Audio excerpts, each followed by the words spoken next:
Hello मेरे प्यारे दोस्त, सोनी मैथमेटिक्स पर स्वागत है आपका। और अभी जो है हम अनुपात और समानुपात का सबसे इम्पोर्टेंट लेसन लेकर के आए हैं, जो एग्ज़ाम में पूछे जाते हैं। मैक्सिमम एग्ज़ाम में पूछे गए हैं और बच्चे इसमें ज़्यादा कंफ्यूज करते हैं और इस समय अगर बनाने की कोशिश भी करते हैं तो अधिक से अधिक उसका समय लगता है उसको बनाने में, और कंफ्यूज भी हो जाते हैं, छोड़ भी देते हैं उसको।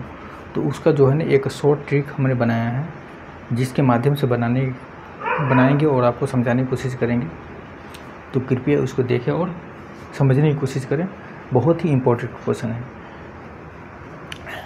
अभी इसके पहले हमने देखा कि किसी एक संख्या में वृद्धि होता था या दोनों संख्या में वृद्धि होता था, समान संख्या वृद्धि किया जाता था, और किसी एक संख्या में वृद्धि किया जाता था। दो तरह के हमने देखा, रेशियो और प्रोपोर्शन में, यानी अनुपात और समानुपात में। अभी हम देखेंगे कि दोनों में अलग अलग संख्या वृद्धि किया जाता है। अगर ए और बी का कुछ आया है, उसमें ए में कुछ और बढ़ जाता है, बी में कुछ और संख्या बढ़ता है, दोनों में डिफरेंस संख्या इंक्रीज या डिक्रीज किया जाता है। उस कंडीशन में उस टाइप के क्वेश्चन को कैसे बनाते हैं, क्योंकि वो रेशियो जब बराबर, उस कंडीशन में रेशियो बराबर नहीं कर पाते हैं, क्योंकि संख्या ही अगर अलग हो जाए तो रेशियो बराबर करना संभव नहीं हो पाता है। अगर बराबर भी करेंगे, बराबर कब करेंगे, जब बराबर का रेशियो बढ़ता हो, बराबर की संख्या बढ़ता हो तब। तो अभी जो है अलग अलग संख्या वृद्धि या कमी किया जाता है, तो उस टाइप के क्वेश्चन जो पूछे जाते हैं उसको कैसे बनाएंगे वो देखते हैं।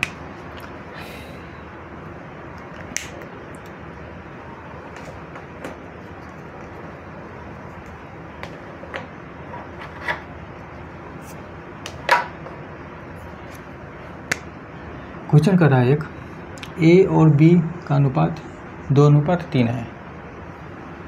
ए में 400 रुपये, बी में 300 रुपये की वृद्धि हो तो अनुपात 5:7 हो जाता है। तो ए और बी का आय निकाले। ए और बी का आय निकलना, इसमें पहले ही ए में 400 रुपये का, बी के में 300 रुपये का वृद्धि कर रहा है। दोनों अलग अलग संख्या वृद्धि की जाता है, 400 और 300 अलग अलग संख्या हो गया। और तो ए उसके बाद जो है ना उसका अनुपात क्या होता है, 5 और 7 हो जाता है। तो ए और बी का आय निकलना है। अब देख रहे हैं यहाँ अलग अलग संख्या वृद्धि किया जाता है, तो इसको बनाएंगे तो लॉन्ग बेस से बना सकते हैं, लेकिन टाइम ज़्यादा लगेगा। उसको हमने शॉर्ट बनाया, वो तरीका को समझने की कोशिश करेंगे। ये 2 है, 2 में कितना की वृद्धि किया जाता है, ए हो गया ये 400 रुपये। 2 में कितना की वृद्धि किया गया, 400 रुपये। अनुपात 2 है तो 2 में 400 रुपये वृद्धि किया जाता है। 3 में 300 रुपये की वृद्धि किया जाता है। 3 में 300 रुपये का वृद्धि किया जाता है। समझेंगे, बहुत ही अच्छा और इम्पोर्टेंट है। ए हो गया, ए बी हो गया, ठीक है। तो इसका अनुपात क्या होता है, इसमें 5 अनुपात हो जाता है, इसका 7 अनुपात हो जाता है। ये मेन लिखना है, इम्पोर्टेंट है, सबसे ज़्यादा ज़रूरी है ये लिखना है। किसको कैसे हम लिख रहे हैं वो मायने रखता है। 2 में जो है 300 रुपये, 400 रुपये वृद्धि किया है, 2 को हम 4 के साथ लिख लिए। 3 में जो है ना ये बी है, ए है और बी है। बी में कितना बढ़ाया जाता है, 300 रुपये, तो हमने 3 लिख लिए। दोनों का अनुपात 5 और 7 हो जाता है। अब इस टाइप के जब लिख लिए तब यहीं पर से इसका जो शॉर्ट ट्रिक बन जाता है, क्रॉस मल्टीप्लिकेशन करते हैं। इसको इसमें मल्टीप्लाई कर देंगे और 5 से हम इसमें मल्टीप्लाई कर देंगे। 7 दूना 14, 7 चौका 28, 2800 हो गया। क्वेश्चन 1 हो गया। यह इसको गुना करेंगे तो 5 15, 5 15, ये 2 हो गया। अब दोनों को घटा देंगे, दोनों को माइनस करेंगे, क्योंकि आय जो होता है, आय कभी भी माइनस में होता नहीं। आय तो कभी भी जो है ना, जो बेसिक होगा उससे अधिक ही होगा, इसलिए माइनस में जब आएगा तो माइनस का कोई वैल्यू यहाँ पर नहीं हो जाता। माइनस में नहीं लिखते हैं, प्लस में लिखते हैं।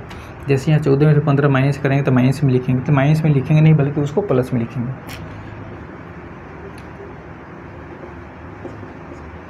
ये घटाएंगे तो 1 हो जाएगा और यहाँ पर घटेगा तो ये 1300 हो जाएगा। यहाँ माइनस नहीं लिखें, क्योंकि माइनस नहीं लिखा जाता है। आय में, आय की चर्चा है तो आय में कभी माइनस वैल्यू नहीं होता है।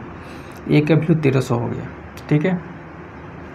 जब ए का वैल्यू 1300 हो गया तो कह रहा है कि ए और बी का आय निकालना है। ए और बी का आय निकालना है,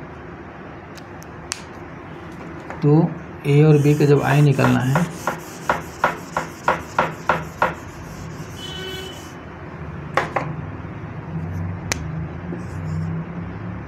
एक का वैल्यू क्या होगा 1300, ए का वैल्यू क्या होगा 2 गुने 1300 2600, बी का वैल्यू क्या हो जाएगा 3 है यहाँ पर दिया 3 गुने 1300 3900 हो गया। एकदम ईजी है, इसको समझेंगे तो आसानी से बिना कहीं लिखे हुए भी बना सकते हैं इसको। एक और क्वेश्चन देखते हैं।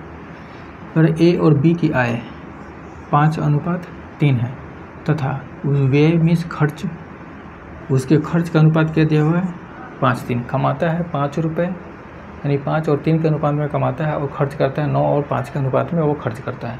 यदि वे 1300 रुपये और 900 रुपये बचा लेता है, ये दोनों लिखा हुआ है यानी कंटिन्यू लिखा हुआ है, तो ए का वैल्यू क्या हो गया 1300 और बी का वैल्यू हो गया 900।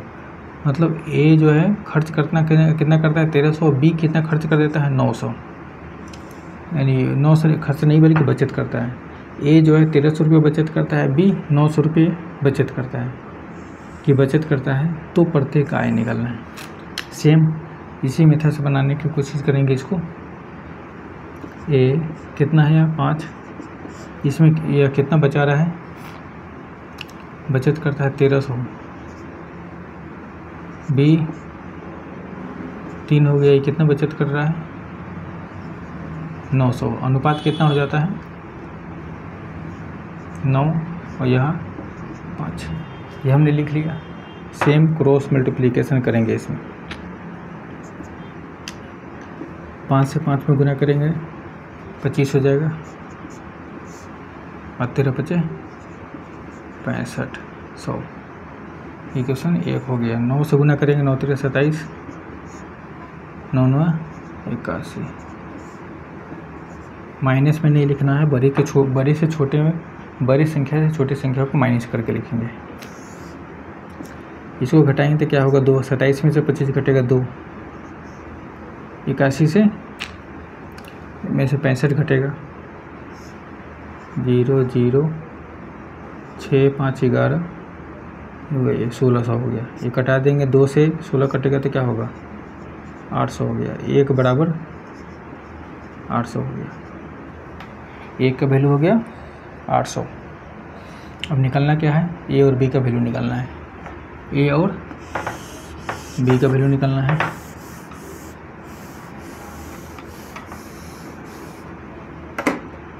हमने ए का वैल्यू 800 निकाल लिया। ए का वैल्यू क्या होगा वहाँ 5 गुने 800, 8 × 5 = 40, 4000 हो गया। बी का वैल्यू 3 हो गया, 3 गुने 800, 8 × 24, ये 2400 हो गया। इस तरह से इस टाइप के क्वेश्चन को बनाया जाता है। सबसे आसान और इजी तरीका है, ये मेथड है।